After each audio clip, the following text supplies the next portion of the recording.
6. I would have been inclined to bet on the turn if it checks all the way around to me in the black.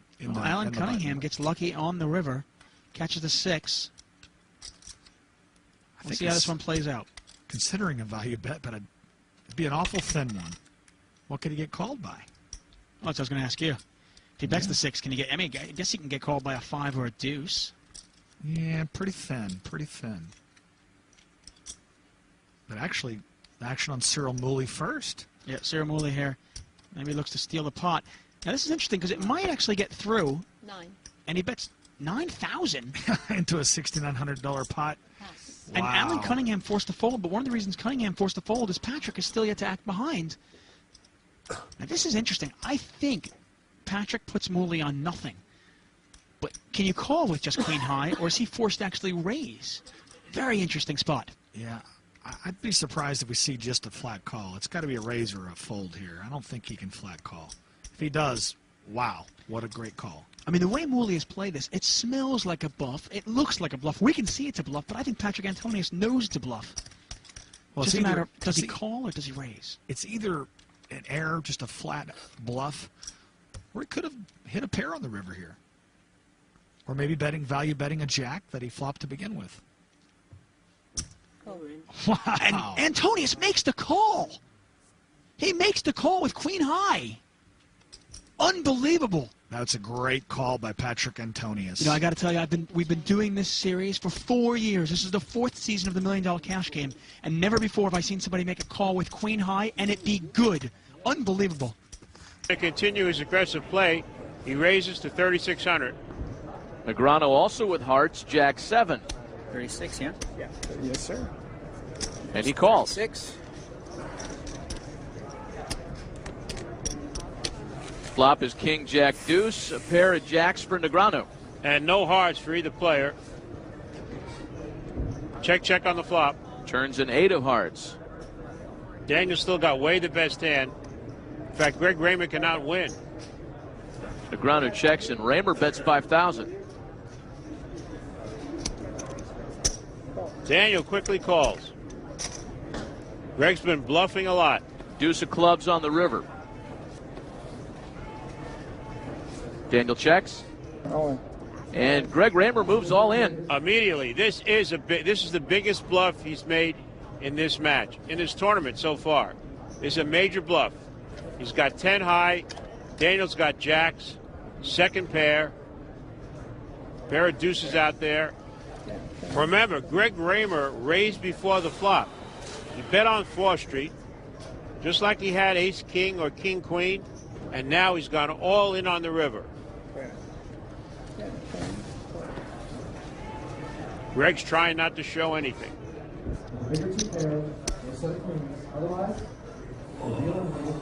Daniel smells something. Oh, this could be a real big mistake.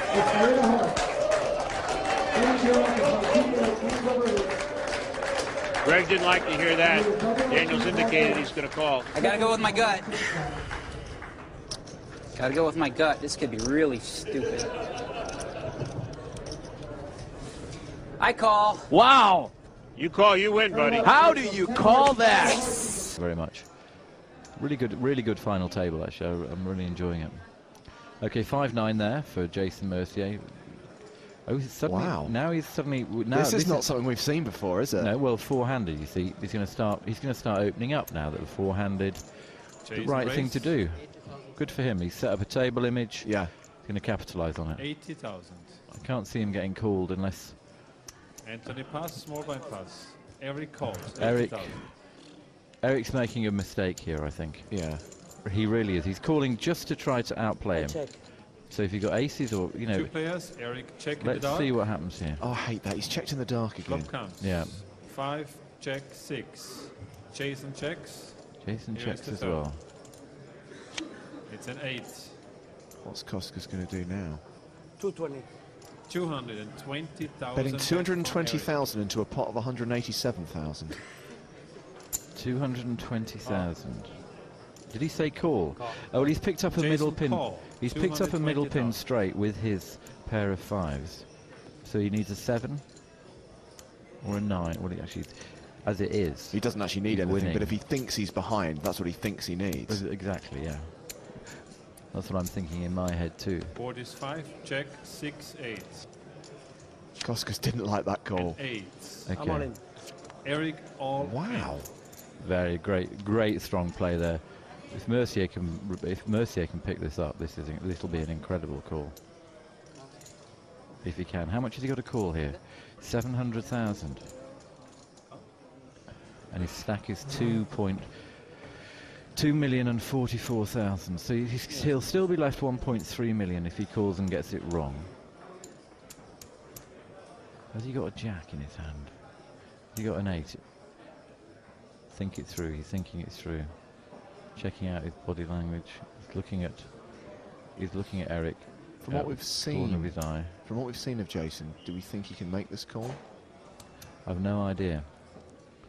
Can you get a read on Eric Koskas? I think he thinks his 2 pair are good here. I think instinctively he thinks his 2 pair are good. But remember that these guys play hundreds and hundreds and hundreds of hands online. You know, they have a sort of feel for when they might be ahead. What's he got? He's got ace king. If he's got no pair, then I'm good. Could he have been betting a flush draw? If his instinct is that his 2 pairs are good, I call. just got to decide whether to trust his What a instinct, and that's call. what he does. showdown. What He's a great call. made the call, and Koskas will Eric show he had shows a absolutely balance. nothing. That is an absolutely excellent call. Isaac Haxton now with a chip lead in this roller coaster heads-up battle. He looks down at Queen 8. This is the 3rd straight year Haxton has made a World Series final table, and this is only the 3rd year he's played at the World Series. A raise to 400,000 for Haxton with Queen 8, Queen 10 for Lunkin. Lunkin just won the biggest event on the Russian poker tour, worth $450,000. A raise from Lunkin. It's putting pressure on Haxton. It'll cost Haxton $1 million more to stick around. Well, Lunkin has Isaac dominated here. And he makes the call. So Lunkin has the best of it yet again pre-flop. And here's the flop. It is 4, 5, ace, all clubs. Lunkin holds the biggest pocket club with that queen. Yeah, that flop is more bad news for Haxton. Lunkin first to act. Hey, English only, pal. Even when you talk to yourself? Yes, at the table. 2 million. $2 million from Lunkin. Haxton moves all in again. I call. And a call. Now, again, Haxton says all in. Again, Lunkin has the better hand. And they have pushed all their chips into the middle, each with just queen high and a club draw. Lunkin's tournament on the line, but he's ahead right now. It's been ugly for Isaac, and I think Justin Bonomo is throwing up in his mouth a little. All right, now the turn card. Lunkin hoping to hang on. Oh, and 8 pairs Haxton, and he turns the tables. One time strikes again, and now Isaac Haxton 1 card from the bracelet. Wow. Haxton now better than a 3-1 favorite. Vitaly Lunkin needs a 10 or a club, or the bracelet is Isaac Haxton's. River card. Oh, it's a club! The better flush for Vitaly Lunkin, and he takes control again. It's Haxton's turn to feel the river pain. It scares me. And I still consider myself a player first and a commentator second. Before he became a World Poker Tour announcer, Sexton was in the top 10 all-time in World Series cashes. Before I became a World Series announcer, Lon, I had the largest Pez dispenser collection in Southern Maryland. That's scary. Mike Matasso with one of the biggest mouths around the poker tour. King Deuce of Hearts calls the big blind, which is now at 10,000. 8-7 for Negreanu offsuit. Daniel loves playing small connectors, suited or otherwise. 7-3 for Sexton in the big blind. Okay, let's go with him. Sexton says, I've got rags. Deal. All 3 to the flop. The flop is 9, Queen, 3. Sexton paired his 3. Matasso with a heart draw. And Daniel has been flop light so far. He checks it. Everyone wants a free ride. To the turn we go, and that ace hits no one. Sexton's pair of 3s is still the hand to beat. Daniel checks again, as does Mike Sexton. Matasso, though, on the heart draw, bets 20,000. If I were Matasso, I'd bet there. 20,000. Well, one non-believer, as Sexton would say, he's going to look him up. Daniel folded. Sexton made the call. To the river. Jack of diamonds, no help. To the mouth. Sexton gets the check mark with a pair of threes. And checks. Sexton checks. Mike the Mouth reaching for chips, and he's going to bluff with 60,000. Matasso trying to steal this one away with a pot-sized bet. His second straight bluff at this pot. Sexton just with a pair of threes. Essentially, he can only beat a bluff. Sexton makes the call. Nice. You got a good hand. And Matasso says it's all yours. Matasso's not going to like the hand that beat him. Sexton shows the threes. Wow! Wow! Oh my head! You just got pwned real bad there. Oh! Dish, dish, dish. That was dirty. Mike, that was dirty. Dish, dish, dish. Beat him in the pot with 2 threes. You got swallow. He can't swallow after that one. This might put the Mouth on half tilt.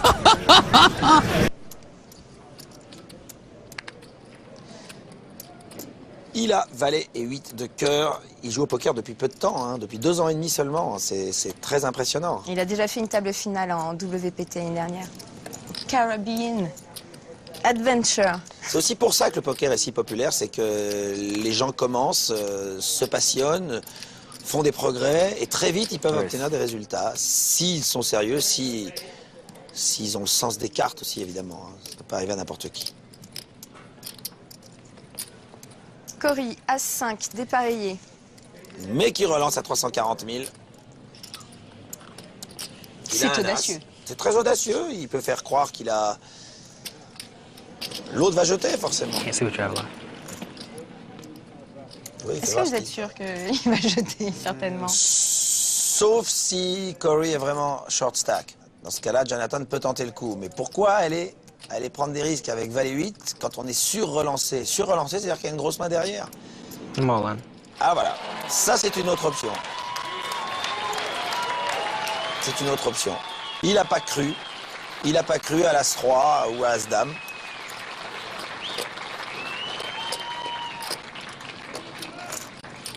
C'est très bien joué. Et surtout, ça met la pression sur Cory. Passer aurait été bien joué, relancer est bien joué, juste payer aurait été très mal joué. Maintenant, lui, peut rien faire. Il s'est fait piéger complètement. Avec un As-5 dépareillé, il voit son adversaire forcément sur une paire. Il se dit peut-être que son As est vivant, mais il n'a qu'une seule carte vivante. C'est impayable. À moins, je ne sais pas combien il a à mettre par contre pour combler. Il y a quand même 2 millions. Lui, je ne sais pas ce qu'il a devant lui. Il est forcément plus court.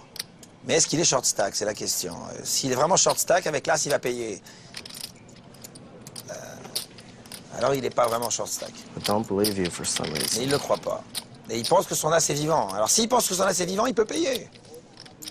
Et je ne sais pas pourquoi, mais je te crois pas. Vous voyez l'instinct du joueur de poker. Ça, c'est assez extraordinaire. Parce qu'il ne se trompe pas quand il dit ça. This is either going to be really good or really horrible. I call. Et voilà. Voyons si je suis très bon ou très mauvais. Et il le savait. Et il le savait que sa main était vivante. Il a l'avantage. Il a 55%, mais il n'a qu'une seule carte au-dessus. Il n'a qu'une seule carte au-dessus. Alors voilà, un valet ou un 8 pour Jonathan. What's that? Mais son valet et son 8 sont des cartes très proches. Il peut y avoir beaucoup de solutions. Thank you. Bien payé, lui dit-il, il a raison. Attends, est-ce qu'il sera récompensé en effet? Parce que c'est pas le tout de bien payé, il faut aussi avoir la part de chance. Et il touche son As. Mais l'autre touche son... Oh là, le full quand même. Il touche le full. Ça, il est plutôt récompensé, il est imbattable. La bienveillance n'est plus sur Jonathan, mais sur Cory Carroll. On va la faire 10 fois. Il ne peut plus perdre le coup à moins de 2 valets ou de 2-8. C'est terminé. Vous voyez? Incroyable. Quel flop. Vous l'avez lu, hein? Une